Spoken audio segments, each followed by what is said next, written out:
ఈ లోక మార్గాన్ని అనుసరించినప్పుడు మనం లోకానికి బానిసలై, సాతానుకి స్నేహితులై, దేవునికి శత్రువులం అవుతున్నాం.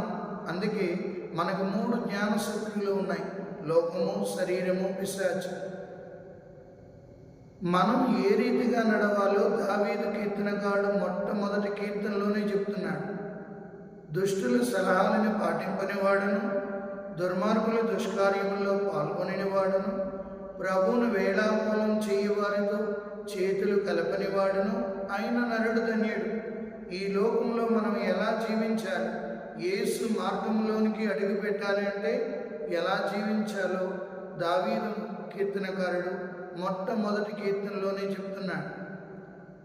దుష్టుల మార్గంలో నడవక, అపహాసకులు కూర్చుండ చోటు కూర్చునక ఉండగలిగినప్పుడు మనం దేవుని యొక్క అనుగ్రహాలను పొందుకోగలుగుతాం,